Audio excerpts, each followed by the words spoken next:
Bem-vindo a mais um momento com a palavra do Senhor. Eu sou o pastor Gilberto, estou aqui junto em família para um culto dentro da nossa casa e entrando também no lar de vários irmãos que nós aí conhecemos, estamos já íntimos na palavra e no conhecimento do Senhor. Amém? Romanos 8:28 diz: todas as coisas cooperam para o bem daquele que ama a Deus. Eu gostaria que nesse momento em que nós estamos aqui estudando a palavra de Deus, você pudesse também abrir a sua Bíblia no capítulo 3 de 1 Samuel, para nós juntos passarmos um tempo abençoado. Eu espero que o Espírito Santo possa levar essa palavra ao seu coração e ministrar aquilo que realmente é interesse do nosso Deus. No capítulo 3, a partir do versículo 1, nós vamos encontrar uma situação interessante. É o momento em que Deus realmente começa a manifestar o seu poder, justamente num tempo difícil, num tempo caótico da história de Israel. Já que nós estamos vivendo um tempo difícil, não somente para o nosso planeta, mas também para as nossas igrejas. Quantos companheiros, quantos pastores, irmãos estão sem condição de ir à igreja e estão afastados da comunhão. Mas eu quero dizer para você que nós estamos aqui e com certeza Deus vai falar ao seu coração. A palavra de Deus diz aqui justamente isso. E o jovem Samuel servia o Senhor perante Eli. E a palavra do Senhor era de muita valia naqueles dias. Outras versões diziam que era muito raro, né?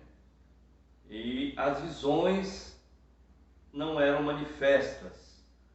Sucedeu que naquele dia, estando Eli deitado no seu lugar, seus olhos se começavam já a escurecer, que não podia ver.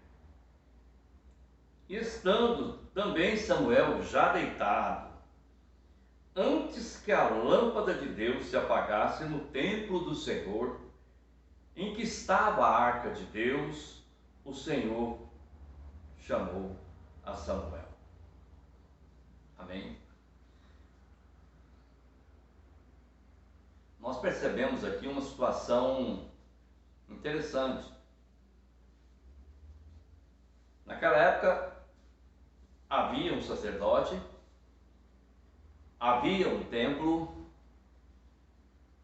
em que os israelitas iam para adorar o Senhor, iam para cultuar, iam para trazer o seu sacrifício. Alguns até se deslocavam a grandes distâncias para poder participar dos sacrifícios. E aqui a palavra de Deus disse que a palavra era de muita valia naquela época, era muito valiosa. Por quê? Porque era raro. Era raro. Israel estava passando por uma fase muito crítica, espiritualmente falando. Os seus inimigos estavam sobrepujando as suas forças. Israel estava sendo atacado em todos os cantos. Em um ponto que a arca de Deus foi levada. Os filhos do sacerdote Eli foram mortos. O sacerdote já estava velho, muito velho e muito cansado. E diz que a visão dele ia se apagando, as suas vistas iam se apagando. Então a espiritualidade daquela época não era uma coisa assim que nós podemos dizer, olha que coisa fantástica. Nesse momento, o ponto mais crítico descrito no texto é que fala justamente que a lâmpada de Deus dentro do tabernáculo estava quase para se apagar. estava quase para se extinguir. A ação das trevas estavam invadindo, assumindo o controle. As pessoas estavam praticamente sem uma noção da realidade espiritual. Estavam afastadas da graça e da misericórdia de Deus naquele tempo, porque era um tempo difícil, era um tempo em que a palavra de Deus quase não tinha valia para algumas pessoas. Israel particularmente estava quase que abandonado espiritualmente. Os filhos de Eli não deram bons resultados dentro do templo, pelo contrário, foram escândalos e motivos de riso. O seu pai, por outro lado, também teve um fracasso tremendo, porque não conseguiu disciplinar os seus filhos. Então Israel estava vivendo um tempo caótico, um tempo difícil. Eram tempos de muita tristeza. Espiritualmente falando, era um tempo que as pessoas quase que praticamente não estavam tendo comunhão com Deus.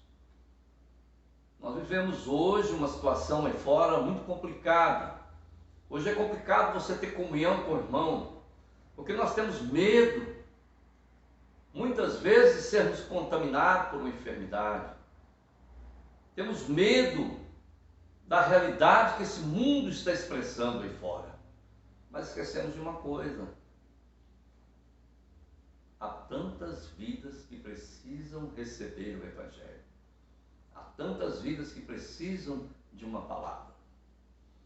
Ouço muitos irmãos falarem que estão com medo, que estão assustados. Mas houve um tempo na época da igreja, que a igreja não era uma igreja que se assustava. Quando nós falamos de Atos dos Apóstolos, a época em que a igreja mais cresceu dentro da história, eram tempos difíceis, onde eles se encontravam em cavernas, onde eles se encontravam em sepulcros, às vezes escondidos na madrugada, na noite, com medo de serem perseguidos e às vezes serem mortos, mas eles encaravam aquela situação como uma situação especial para anunciar o Evangelho. Eles se colocavam na frente de batalha, eles iam atrás daqueles das almas perdidas. Quantas vezes nós vemos o apóstolo Paulo ser aprisionado e espancado? Quantas vezes nós vemos o apóstolo Pedro ser aprisionado, espancado, ameaçado de morte? Quantas vezes eles foram jogados fora das cidades para morrerem ou serem atacados pelas feras? Mas eles estavam lá, constantes. Nenhuma ameaça faria com que eles parassem. Mas chegamos a um ponto crítico, em que a igreja, na época de Eli, parou. Ela parou totalmente. Uma igreja que estava parada porque não havia um compromisso daqueles que serviam na casa do Senhor. Não havia um envolvimento daqueles que serviam dentro da casa do Senhor. Por isso a palavra descreve: antes que a lâmpada de Deus se apagasse. As trevas vinham envolvendo e crescendo sobre Israel. Não sei se você sabe, meu querido, mas dentro do tabernáculo, no santo lugar, havia um lugar aonde era colocado o castiçal e ali era acendido as suas lâmpadas para que iluminasse todo o tabernáculo, todo o santo lugar. A luz de fora não podia penetrar, ela não podia entrar, por isso havia uma cortina que impedia que a luz de fora entrasse. Somente a luz dentro do tabernáculo, que simbolizava a luz do Senhor. Quando Jesus diz: eu sou a luz desse mundo, e quem caminha comigo não anda em trevas. Ele estava falando justamente disso. Ele era a lâmpada dentro do tabernáculo. Antes que a lâmpada de Deus se apagasse, antes que ela deixasse de brilhar. Então, uma expressão muito forte. É uma expressão que chama a atenção, que mexe com o coração, que fala com a alma da gente. Talvez esteja falando com a sua alma. Talvez esteja tocando dentro da sua alma. Antes que a lâmpada de Deus se apagasse dentro do tabernáculo, antes que a lâmpada de Deus se apagasse em Israel, antes que a palavra de Deus não fosse mais ministrada, antes que as pessoas se calassem acerca de Deus, Deus então levanta alguém. Deus então chama alguém. Deus desperta alguém que tivesse interesse realmente em anunciar a sua palavra. Para que a lâmpada não se apague na nossa vida, Deus talvez esteja despertando você. Deus esteja tocando no seu coração e na sua vida. Se a lâmpada de Deus apagasse ali dentro do tabernáculo, seria o ponto mais escuro e sombrio da história de Israel. As cidades iriam sucumbir. As pessoas iriam sucumbir.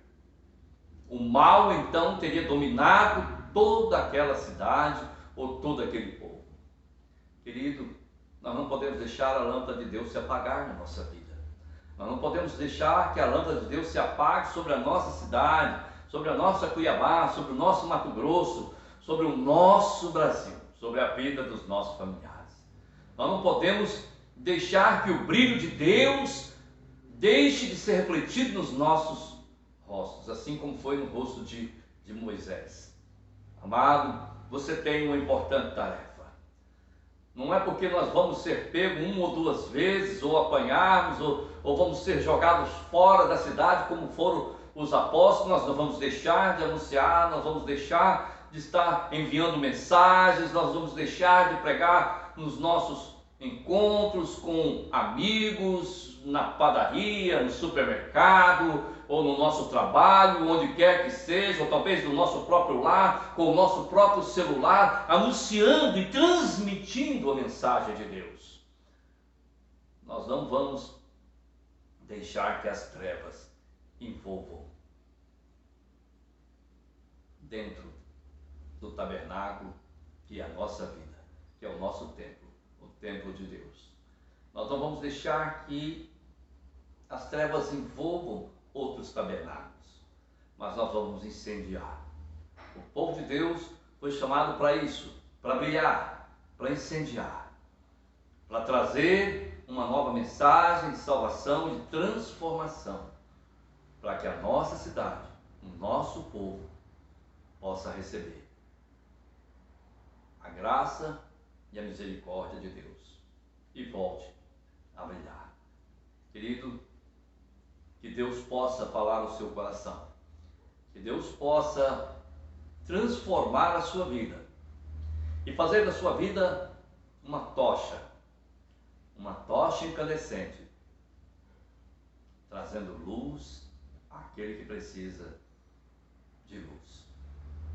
Quero agradecer a você por esse breve momento, que essas palavras possam tocar no seu coração e possa mudar o curso da sua vida.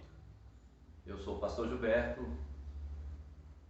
Quero dizer a você que todas as coisas contribuem para o bem daquele que ama.